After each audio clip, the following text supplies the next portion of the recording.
सदर आसिफ अली जरदारी का तुर्क सदर रजब तैयब एर्दोगान से टेलीफोनिक राबता, दो तरफा ताल्लुकात और बाहमी दिलचस्पी के उमूर पर तबादला ख्याल, मुख्तलिफ शोबों में ताल्लुकात मजीद मजबूत बनाने पर जोर। रजब तैयब एर्दोगान को पाकिस्तान के दौरे की दावत दे दी, तुर्क अवाम के लिए नेक ख्वाहिशात का इजहार। वज़ीर आज़म ने मस्जिद नबवी में नमाज इशा और नवाफिल अदा किए। शहबाज शरीफ ने रोज़े रसूल सल्लल्लाहु अलैहि वसल्लम पर हाजिरी दी। उन्होंने उम्मत मुस्लिमा और मुल्क व कौम की तरक्की और खुशहाली के लिए खुसूसी दुआएं की। वज़ीर आला पंजाब मरियम नवाज ने भी रोज़े रसूल सल्लल्लाहु अलैहि वसल्लम पर हाजिरी दी और सलाम पेश किया।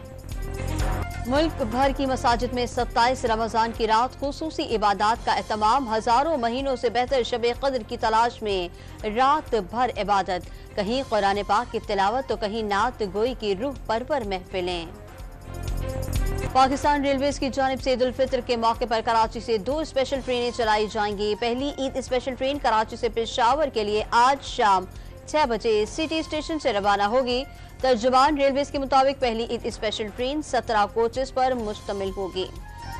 भारतीय वजीर दिफा का पाकिस्तानी सरजमीन पर शहरियों के कत्ल का एतराफ। पाकिस्तान ने राजनाथ का बयान इश्तियाल अंगेज करार दे दिया।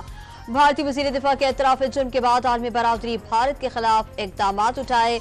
पाकिस्तान अपने शहरियों का तहफ़्फ़ुज़ करना जानता है। डॉनी से गुफ्तगू में मुमताज जहरा बलोच का दुश्मन को वाज़ेह पैगाम।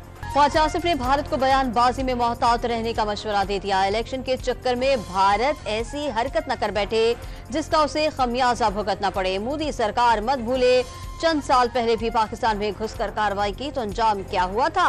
पाकिस्तानी वज़ीर दिफा ने भारत को पायलट अभिनंदन का वाकया याद दिला दिया।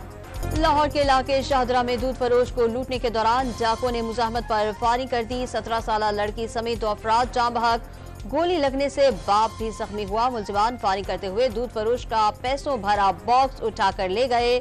वाकई की सीसीटीवी फुटेज सामने आ गई। कराची में स्ट्रीट क्राइम्स और अंदरूनी सिंध कच्चे के डाकुओं की यलगार पर सिंध हाई कोर्ट में जस्टिस कमेटी का इजलास। चीफ जस्टिस का अमन अमान 1 माह में यकीनी बनाने का हुक्म। चोरी की मोटरसाइकिल और मोबाइल फोन खरीदने वालों के खिलाफ कार्रवाई की तजवीज भी दे दी। कराची के इलाके साइट एरिया में मुबैना मुकाबले के बाद 5 मुलजिमान गिरफ्तार। मगवी बाप बेटे को बाजियाब करार दिया गया। 2 करोड़ रुपए तावान के लिए अगवा किया गया था। खुर्रम ज़िशान का नाम सेनेट उम्मीदवारों की फहरिस्त से क्यों निकाला? शहरियार आफरीदी पार्टी क़यादत से नाराज हो गए। तहरीक इंसाफ किसी की जागीर नहीं, औहदों की बंदरबांट का इल्जाम। शेर अफजल मरवत की जानिब से भी साबिक वफाकी वज़ीर के मौक़िफ़ की तायद। चेयरमैन बैरिस्टर गौहर ने पार्टी फोरम पर बात करने का मशवरा दे दिया। गाज़ा पर इसराइली जारियत के 6 माह मुकम्मल। 24 घंटों के दौरान इसराइली हमलों में मज़ीद 46 फलस्तीनी शहीद। हमास का झड़पों में 14 इसराइली फौजी हलाक करने का दावा। मुख्तलिफ ममालिक में इसराइली जारियत के खिलाफ एहतजाज। और लाहौर की टॉलंटन मार्केट में वाइल्ड लाइफ का कोम्बिंग ऑपरेशन। बंदर, काले तीतर, नायाब तोतों समेत गैर कानूनी जानवर और परिंदे जब्त कर लिए गए।